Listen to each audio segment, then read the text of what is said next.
Hi colleagues, this is a video post that I'm putting together to support Cumbria CVS Green, one of our relatively new initiatives that we've been launching over the last year or so.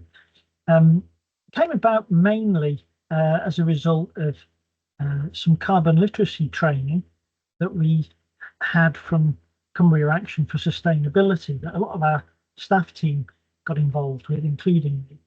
And at the end of that, there was a very clever pledge form that we had to complete to say, well, this is all well and good. You've learned a bit about carbon and climate change and how to avoid, or rather how to meet some of our net zero commitments for 2037. What are you going to do about it? And the challenge was real. And most of us who'd done the course felt, well, I don't know what I could do really. And we sat around as a working group and we had a bit of a think about it. And we said, okay, probably there's three ways that we could influence this. Firstly, as an individual, what behaviours could I change? And perhaps my family. As an organisation, for Cumbria CVS, what could we do that's slightly different that will have a positive impact on either reducing emissions or greater recycling, whatever it might be. And thirdly, what could we do within the sector to help support this initiative? And we put together a little working group. We came up with a bunch of ideas. We all made a commitment to do what we could on this front. And that was about 12 months ago. We had a little action plan. And what we said was, yeah, we think we can do something here. And we were all struggling with some of those commitments. And we thought, well, if we're struggling with it, as somebody who's been on to the carbon training, climate change training, I wonder what it's like for everybody else in the sector who's also got busy day jobs and too much to do and not enough time to do it. It feels like tackling climate change is something that governments have to do, and entire populations. And personally, I was really struggling with it. I thought, oh, I don't know if anything I can do can make that much of a difference. So anyway, we decided to break it into these three areas. And this is just my version of trying to tell you a bit about what I've been doing. So I think at an individual level, a couple of the commitments we made was to reduce, reuse and recycle. I've always been a bit of a reuser and a recycler, but not just the rubbish that goes out that gets collected every week. Breaking that down and putting it in the right bins and all that. But also thinking about things that we might have thrown away in the house that I could actually use for something else. So I use a lot of stuff on the garden. When I do a prune, when I prune any twigs or sticks from trees or bushes, I keep them and I dry them out and I use them to support peas and beans and anything else that I might be able to grow in the garden. There's lots of sort of small examples of things like that, you know, composting our garden waste, our kitchen waste, sorry. Just thinking through journeys that we might make by car, combining them and waiting rather than going 6 times into town or to a shop, just putting a shopping list together, reducing our beef consumption.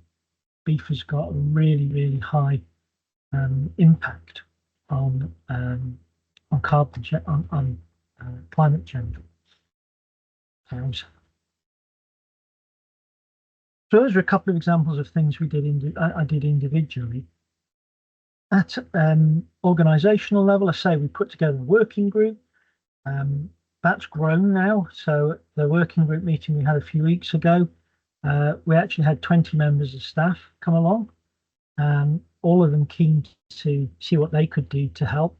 And we were looking at things like, well, how could we change the way in which we manage our buildings? We're very lucky. We've got a couple of buildings that we own and that we rent. What could we do to reduce the energy usage there? How can we change the temperature settings in the building? Are there things that we could do differently in our policies as an organisation? So one of the things that we've done is include car sharing and being able to pay people a bit more if they're able to car share on business with colleagues. Just simple things like that that we've been able to do. Hybrid working. It's become a norm across the sector and across many sectors, but supporting that, trying to get that in place, trying to reduce the amount of travel that people do. And even in terms of some of the events that we run now, we do run a lot of stuff online, which reduces the carbon footprint for people who are coming to those events. We run, when we do run face-to-face events, we are increasingly asking people how they got here, stopping and asking them to think about more effective transport. And at our AGM last year, we even put on a bus from the nearest station to the venue, and we did a bit of a carbon survey for people who were attending. So beginning to think like that, these are all things that the team have come up with. All of the events that we do now, if we're serving food, it's always vegetarian. We don't buy meat. I do eat meat, but not as much as I used to. And as I said, not beef so much. So switching to those kind of commitments, using more sustainable resources, reducing our travel, reducing emissions, is part and parcel of what we can do as an organisation. And indeed, this video that I've been asked to record is, and talking a bit more about some of these challenges and changes that we've made, is one of the things that we're doing to just raise a bit of awareness in the sector. So thank you if you watched it. I hope it's sparked a bit of interest. Get in touch with us if you think there's anything we can do to help, and do have a look at our website. It's got a whole range of resources on it that relate to this. And lots of our staff are on similar journey. And from my point of view, it's just too important not to take this into account in our work, even though it's difficult and hard to get our heads around. There's a lot of help out there, a lot of support. HAFs have got some fantastic training, and yeah, I'd encourage every organisation in Cumbria to start thinking about it so we can get to net zero by 2030. Thanks very much for listening. Cheers.